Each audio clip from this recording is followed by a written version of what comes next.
안녕하세요. 오늘도 서연살롱을 찾아주셔서 감사합니다. 저는 30대 기혼 여성입니다.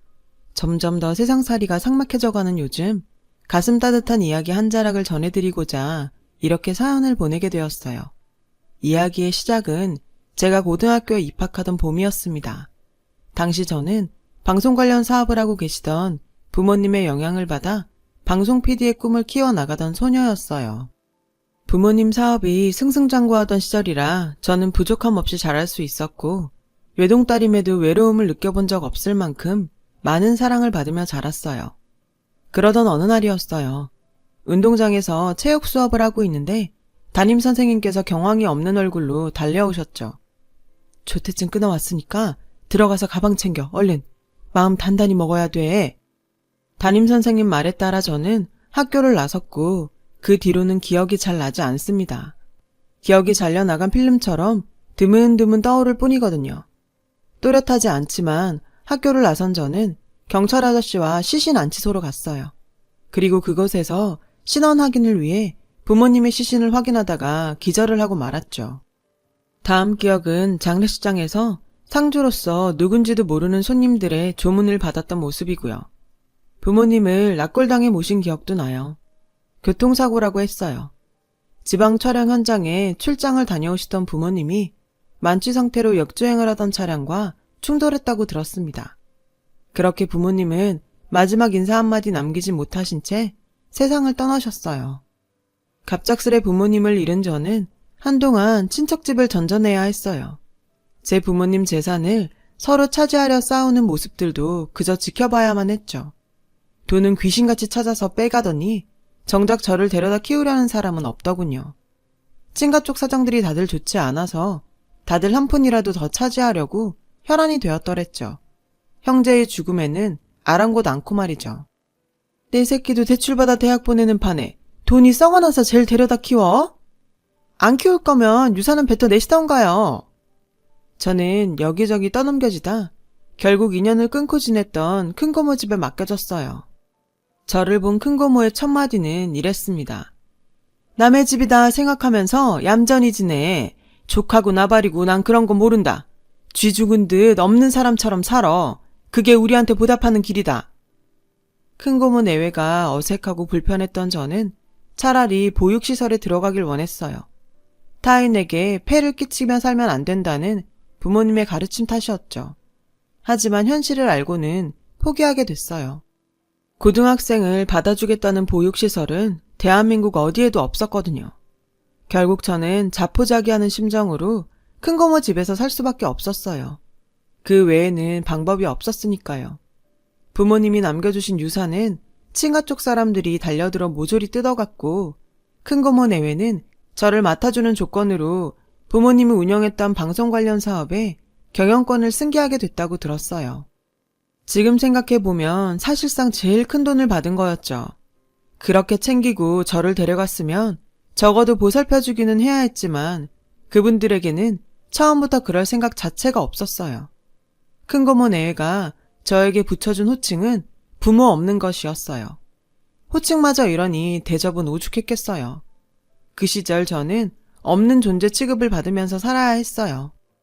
그럼에도 꿋꿋하게 이겨냈어요. 꼭 원하는 대학에 합격해서 지옥 같은 집에서 벗어나고 성공한 방송 PD가 되어서 보란듯이 복수를 하리라. 이를 바득바득 갈며 공부했거든요.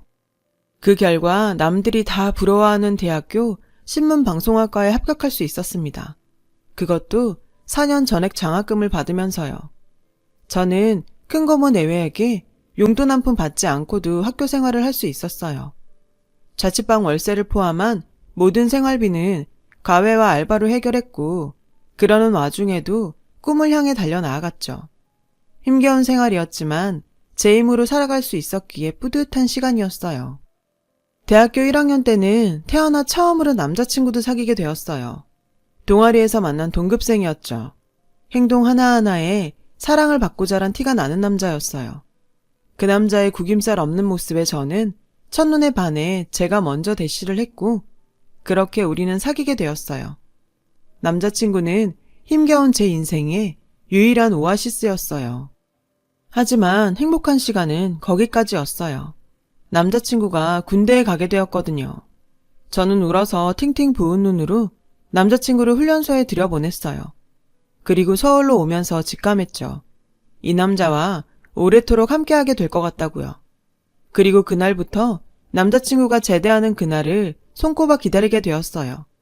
시간은 흘러 저는 대학을 졸업했어요. 그즈음 큰고모 내외가 운영해오던 부모님 사업이 부도가 났다는 소식을 들었죠. 고모부는 산더미 같은 빚을 감당할 수 없었던 나머지 도박에 손을 대버렸더라고요. 도박은 늘 그렇듯 더 큰 빚과 파멸을 불러왔고 그 여파는 방송국 공채시험을 준비하던 저한테까지 돌아왔어요. 가증스러운 낯짝으로 나타난 큰고모 내외는 저에게 처음으로 가족이라는 이름을 붙여주며 빚을 함께 갚아줄 것을 요구했어요. 처음엔 당연히 거절을 했죠. 제발 저 좀 그만 괴롭히세요. 저랑은 상관없는 돈이잖아요. 너희 피고 먹인 돈은 땅에서 솟았다던? 그 돈 저 데려오면서 다 받았잖아요. 그거 다 날려먹고는 무슨 염치로 저한테 이러시는 건데요. 가족끼리 염치는 무슨? 암튼 너도 우리 가족이니 책임도 같이 져야지. 안 그래? 그날 이후 두 분은 저를 스토커 수준으로 쫓아다녔고 필사적으로 피하던 저는 큰고모 내외가 제 주변 사람들한테 접근해서 금전적 피해를 입히자 견디다 못해 강요를 받아들이기로 했어요. 결국 제 이름으로 된 대출이 생겼고 마이너스 통장까지 만들게 되었죠. 그나마 사채빚은 없어서 다행이다 싶을 정도였어요. 제가 과외와 알바를 해서 번 돈까지 모조리 두 사람에게 들어갔어요. 하지만 저의 청춘을 저당 잡혀 빼앗아간 돈이 큰고모부의 도박 자금으로 탕진되었다는 사실을 알게 되었을 때 저는 결국 좌절해버리고 말았습니다. 빚이 모두 없어지면 자유가 다시 돌아오겠거니 했던 희망이 사라진 거죠. 태어나 처음 해보는 좌절이었어요. 그게 참 힘들고 아픈 거더라고요. 저 혼자만 힘들면 모르겠는데 제가 힘들다는 이유로 저도 모르는 사이 주변에 어둠을 뿌리고 있더라고요. 제가 아끼던 사람들을 감정 쓰레기통 취급을 하고 있었고 그렇게 저는 서서히 외톨이가 되어갔어요. 오직 대학교 1학년 때부터 만나왔던 남자친구만이 저의 곁을 지켜주었죠. 하지만 한참 삐뚤어져 있던 저는 구김살 하나 없이 맑은 남자친구가 괜히 밉더라고요. 그래서 늘 못된 말들만 쏟아냈어요. 힘들어본 사람들은 아마 알 거예요. 그때 제가 남자친구에게 했던 말들이 사실은 저에게 하는 화풀이였다는 걸요. 저는 남자친구가 미웠던 게 아니라 제 자신이 미웠던 거예요. 제 어둠이 그를 물들일까봐 겁이 났어요. 남자친구는 잠시 시간을 주겠다며 제 곁을 떠났어요. 그리고는 며칠 뒤에 전화를 했더군요. 내일 시간 돼? 지금 하지 않으면 두고두고 후회할 말이 있어서. 잘 됐네. 나도 꼭 해줄 말이 생겼는데. 남자친구를 위해 차라리 나쁜 년이 되기로 결심한 저는 이별의 말을 되뇌이며 약속 장소로 나갔어요. 그런데 그곳에는 처음 보는 여사님이 남자친구와 함께 있지 뭐예요. 남자친구의 어머님이더라고요. 남자친구가 얼마나 큰 사랑을 받으며 그렇게 자랐는지 그 맑은 모습이 어디서 나왔는지 어머님을 보니 확실히 알겠더라고요. 어머님께서는 예기치 못한 첫 만남에 당황한 저에게 사과부터 하셨어요. 도리가 아닌 줄 알지만 사연을 듣고 도저히 가만히 있을 수가 없어서 자리를 마련했어요. 기분 나쁘다면 사과할게요. 얼떨결에 시작된 상견례. 어머님은 저의 손을 꼭 잡아주며 말씀하셨어요. 우리 아들이 부족하겠지만 내가 잘 채워줄 테니 앞으로 우리와 함께하지 않을래요? 가족으로. 말씀은 감사합니다만 제 사정 들어서 알고 계시잖아요. 저와 인생이 엮이기엔 아드님은 너무 아까운 사람입니다. 더 좋은 며느리감 만나셔야죠. 그때 어머님께서 딱 한마디로 저의 마음을 돌려놓으셨습니다. 힘들 때 사람 버리는 거 아니에요. 처음 만났던 날 남자친구에게 이미 반했었고 어머님과의 첫 만남에서 두 번째로 반해버린 저는 감히 결혼을 결심했어요. 하늘이 내려주신 것 같은 두 사람을 놓치기 싫었거든요. 나에게도 행복한 가정이 생길 수 있다는 희망에 부풀었어요. 그런데 결혼이라는 게 돈이 참 많이 들더라고요. 가진 거라곤 빚뿐이고 외톨이 신세라 축의금도 기대할 수 없었던 저에게 결혼을 준비하는 과정 하나하나가 부담이었고 면목 없는 순간들의 연속이었어요. 하지만 부담은 오래가지 않았습니다. 예비 시어머니께서 남자친구 몰래 저를 불려다 앉혀놓고는 큰 금액이 들어있는 통장을 건네며 말씀하셨거든요. 부담 갖지 말고 쓰렴. 제가 이 돈을 어떻게 받아요, 어머님? 어머님 아니고 엄마. 결혼 얘기 꺼내면서 난 이미 널 내 딸로 받아들였단다. 그리고 딸 체면은 엄마가 세워주는 거잖니? 예비 시어머님의 감사한 배려 덕분에 결혼 준비는 잡음 하나 없이 순조롭게 진행되었어요. 결혼식 전날에는 시어머니와 함께 부모님을 모신 낙골당으로 갔어요. 시어머니께서 가자고 하시더라고요. 시어머니께서는 부모님의 영전 앞에 커다란 국화꽃 한 다발을 올려놓고는 어른끼리 할 얘기가 있으시다며 제게 자리를 피해달라고 하셨어요. 어머님 말씀에 자리를 피하기는 했지만 무슨 이야기인지 너무 궁금하더라고요. 그래서 뒤쪽에 몰래 서 있었습니다. 그리고 들었죠. 시어머니께서 제 친부모님께 하시는 약속의 말을요. 저도 한낱 사람인지라 친부모처럼 대해주겠다는 약속까지는 못 드려요. 하지만 제가 두 분을 뵙게 되는 날 사돈내외 앞에 부끄러움 없도록 잘하겠습니다. 시어머니의 말에 목이 메어왔어요. 그날 저는 시어머니를 꼭 껴안고는 아이처럼 엉엉 울었어요. 부모님이 돌아가셨던 날보다 더 많이요. 그렇게 저는 누구보다 행복하고 성대한 결혼식을 올릴 수 있었어요. 시어머니께서는 아무리 엄마 해도 시모는 시모라면서 신혼집에 되도록 방문하지 않으려고 하셨어요. 그래도 상관없었어요. 제가 매일같이 엄마를 찾아뵈었거든요. 엄마 품에서 시간을 보내고 싶어서요. 하루 종일 엄마랑 시시콜콜 수다를 떨며 저를 집어삼켰던 어두운 그림자를 조금씩 지워나갔어요. 덕분에 용기를 낸 저는 지난날 저로 인해 상처를 받았던 주변 사람들을 찾아가 사과를 했어요. 엄마를 닮아가는 저의 모습이 좋아 보였던 덕분일까요? 모두들 저를 이해해 주었고 용서해 주었어요. 우리 부부가 꽃길만 걷길 응원하면서요. 그렇게 저는 잠시 잊었던 꿈이던 방송국 PD가 되기 위한 공부를 다시 시작했어요. 제가 공부를 다시 시작했다는 소식에 엄마는 남편보다 훨씬 기뻐하셨어요. 그런데 세상 참 좁더라고요. 제가 결혼을 잘했다는 소문이 돌고 돌아 큰 고모 내외한테 들어갔던 모양이에요. 저에게서 더 이상 쥐어짤 돈이 없어졌던 시점부터 연락을 끊었던 큰 고모 내외가 남편과 엄마 몰래 저를 불러냈어요. 우리는 여전히 가족인 만큼 어려움을 함께 헤쳐나가야지.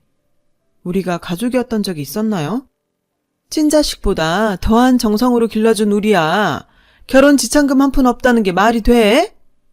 제가 아직도 애 같으신가 보죠? 조카 팔아 장사하려는 거 모를까봐요? 당연히 거절했어요. 저에게 큰 고모 내외는 저의 사춘기와 청춘을 갉아먹은 원수, 그 이상도 그 이하도 아니었으니까요. 돈이 사람을 나쁘게 만드는 걸까요? 아니면 나쁜 사람들이기에 돈에 목숨을 거는 걸까요? 저의 완강한 거절에도 불구하고 큰 고모 내외는 또 돈 욕심을 버리지 않았어요. 사채업자들에게 배운 기술을 저에게 써먹기라도 하려는 건지 절 따라다니며 협박과 강요를 해댔어요. 그럼에도 저는 남편과 엄마에게 그 사실을 털어놓을 수가 없었어요. 지금까지 받은 은혜만으로도 너무 감사한데 저 때문에 사랑 같지도 않은 흉악한 것들과 엮이게 하고 싶지 않았으니까요. 엄마가 제게 보여준 모습처럼 엄마의 딸답게 힘든 상황을 이겨내고 싶었어요. 하지만 오래지 않아 큰 고모 내외는 저 혼자 이겨내기에는 너무 벅찬 어둠이란 사실을 깨닫게 되었어요. 저의 인간관계를 회방놓고 학원에까지 쫓아와 행패를 부리는 것도 모자라 방송국 공채시험장 앞까지 찾아와 행패를 부렸거든요. 당연히 시험은 떨어졌어요. 두력에 붙들려 시험장에 들어가지도 못했으니까요. 매일같이 경찰에 신고하고 아무리 고소장을 써봤자 며칠 잠깐 조용해질 뿐이었어요. 그렇게 저는 하루하루 초췌해져만 갔어요. 그리고 어쩌면 제가 참 바보 같았는지도 모르겠네요. 살을 맞대고 사는 부부간에 친부모보다 더한 사랑을 나누는 고부간에 제 힘든 모습과 속내가 감춰질 리가 없잖아요. 남편과 엄마는 모든 사실을 알면서도 저를 기다려주고 있었더라고요. 제가 먼저 속을 터주기를 말이죠. 그래서 제 자존심이 상하지 않게 사태를 해결할 수 있게 되기를 바라면서요. 그런 가족의 마음을 눈치채지 못한 사이 큰 고모 내외의 마수가 남편과 엄마한테 뻗쳤어요. 남편이 경영하는 사업체에 자신들과 자식들을 임원으로 넣어달라느니 엄마의 유산을 미리 땡겨서 저에게 넘기라느니 하면서요. 그 유산 미리 땡겨받으면 자기들이 뺏어가리라는 것은 너무너무 뻔한데 말이죠. 심지어 사채업자들이 남편과 엄마에게 들락거리게 만들더군요. 뒤늦게 사실을 알게 된 저는 너무도 죄송한 마음에 이혼을 결심했습니다. 모든 걸 제가 떠안고 떠나야 남편과 엄마를 큰 고모 내외한테서 떨어뜨릴 수 있으니까요. 답답한 행동인 건 알지만 부모 없이 지금껏 겨우 버텨온 제가 그 당시에 떠올릴 수 있었던 방법은 많지 않았어요. 그때 저는 아직 약했고 이혼은 제 딴엔 최선의 용기였거든요. 하지만 저에게는 엄마가 있었죠. 엄마는 저를 놓지 않으셨어요. 이혼을 결심한 제가 마지막 기대를 걸고 큰 고모 내외를 회유하기 위해 만든 자리에 남편과 함께 찾아오셨더라고요. 남편과 엄마의 모습을 본 큰 고모는 제 얼굴에 음식을 부으면서 차마 글로 옮길 수도 없는 욕설들을 퍼부었어요. 엄마 아빠 없는 것이 어디 차리구분 못하고 가족 일에 왜 간 사람을 앉혀? 그때 무언가가 휙 날아들어 큰 고모 내외의 낯짝을 강타했어요. 엄마가 던져버린 서류 뭉치였죠. 제가 상황을 파악하기 무섭게 엄마의 굳은 목소리가 들려왔어요. 늘 기품 있고 자애롭던 엄마가 처음으로 격분한 모습은 심장이 짜릿할 정도로 매서웠어요. 당신들이 지금까지 내 며느리한테 무슨 짓을 저질렀는지 법정에서 한번 떠들어 볼까? 단언컨대 난 우리나라에서 제일 비싸고 제일 승률 높은 로펌에 의뢰할 거예요. 당신들이 저지른 만행들을 제대로 벌받을 수 있게 할 거라고요. 인간으로 태어났으면 인간구실을 해야지. 어떻게 짐승만도 못하게 살아. 하물며 피 한 방울 안 섞인 남한테도 그렇게는 안 할 거야. 가지고 가서 읽어봐. 앞으로 법정에서 다투게 될 일들이니까. 그리고 명심해. 난 선처 같은 건 안 해. 특히나 당신들 같은 짐승들한테는. 엄마가 던진 서류 뭉치는 제 대학 동기들의 진술서였어요. 제가 그동안 얼마나 저 두 인간들에게 고통받고 착취당하며 살았는지가 고스란히 적힌 기록들이었죠. 큰고모 내외는 잠시 눈치를 살피더니 서류를 집어 읽어내려갔어요. 그 모습을 보며 엄마가 그러셨어요. 부모 잃은 조카를 사랑으로 보다듬어줄 생각은 않고 학대도 모자라 알바 뛰며 번 돈까지 착취를 해? 협박해서 대출받게 하고 마이너스 통장까지 긁어다가 노름판에 쏟아붓고 당신들처럼 대먹지 않은 것들은 모조리 격리해서 깜빵에 쳐 넣어야 돼. 왜? 내가 못할 것 같아? 똑똑히 지켜봐. 내가 하나 못하나. 안 있는 게 좋을 거야. 내 며느리 뒤엔 내가 있다는 거. 섣불리 건드렸다간 당신들 자식까지 얼굴 못 들고 다니게 할 테니까. 조만간 법정에서 보자고. 내가 당신 자식들 돌반지까지 모조리 다 뺏어줄 테니까. 그제야 상황이 파악된 큰고모 내외는 엄마 앞에 납작 엎드려 싹싹 빌었어요. 다시는 제 앞에 안 나타날 테니 제발 용서해달라고 애원을 했죠. 하지만 엄마는 눈썹 하나 까딱 안 하곤 자신의 바지가랑이를 잡고 비는 큰고모 내외를 걷어차고 나가셨어요. 저 역시 남편과 함께 식당을 나섰어요. 안에서 큰고모와 고모부가 서로 탓을 하며 싸우는 소리가 밖에까지 들렸어요. 집으로 가는 차 안에서 엄마는 저를 혼내셨어요. 엄마가 뭐라 그랬니? 어려울 때 사람 버리는 거 아니라고 했지? 우릴 그런 사람으로 만들 작정이었어? 엄마랑 남편 뒀다 뭐하니? 엄마가 널 그렇게 가르쳤니? 그 꾸지람을 듣는 내내 얼마나 가슴이 벅찼는지 몰라요. 부모님을 그리워하며 살았던 저는 어쩌면 사랑 가득한 꾸지람마저 그리웠던 건지도 모르겠어요. 엄마는 저의 그런 아픔까지 모두 헤아리고 있었던 것 같았어요. 엄마는 앞으로는 무슨 일이 있어도 혼자 해결할 생각 말고 엄마나 남편한테 도움을 청하라고 하셨어요. 자식이 저런 것들한테 당하는데 손 놓고 있을 부모가 어딨냐면서요. 그리고는 울먹이는 저를 안아주셨어요. 그날 엄마 품이 세상 무엇보다 포근하고 따뜻했어요. 결국 엄마는 로펌에 소송 의뢰를 했어요. 그동안 큰고모 내외가 저에게 돈을 뜯어간 것과 제 주변 사람들을 볼모로 협박했던 일, 그리고 무엇보다 제 부모님 회사를 멋대로 뺏어가 부도를 낸 것까지 모조리 걸었어요. 엄마가 그러더라고요. 솔직히 큰고모 내외한테 돈을 받아낼 생각은 전혀 없다고요. 그럴 능력도 없는 사람들인 거 안다고요. 목적은 형을 살면서 반성하게 하는 거였죠. 교도소 안에서 자신들이 저지른 죄값을 톡톡히 받으며 저한테 저지른 잘못들을 매 순간 뼈저리게 떠올리며 고통받으라고요. 그러면서 엄마가 꼭 그렇게 되도록 할 거라고 하셨어요.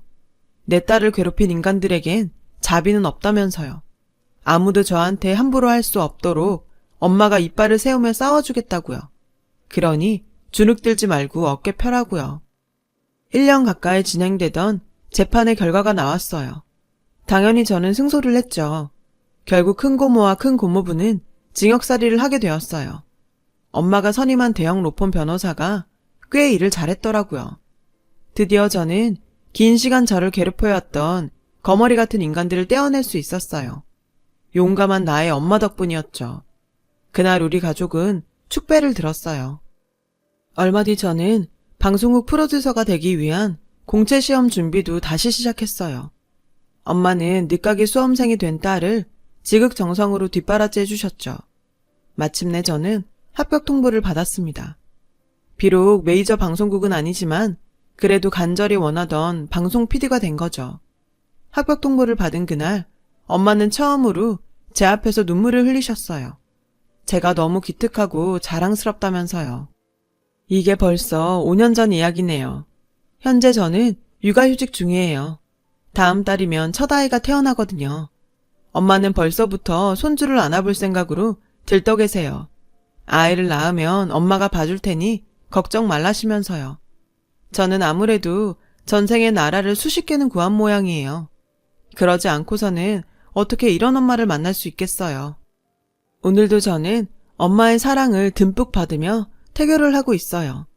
우리 엄마처럼 멋지고 아름다운 딸을 낳기를 기도하면서요. 엄마, 다음 생에는 제가 엄마의 엄마로 태어나고 싶어요. 저에게 주시는 사랑보다 더 큰 사랑을 드리고 싶어요. 정말 고맙고 사랑합니다. 제 긴 사연을 들어주셔서 감사합니다. 들어주신 모든 분들의 가족들도 항상 안녕하시길 바랍니다. 여러분, 사연 댓글에 응원과 현명한 조언 부탁드려요. 좋아요와 구독은 저에게 큰 힘이 됩니다. 오늘도 좋은 일 가득하세요.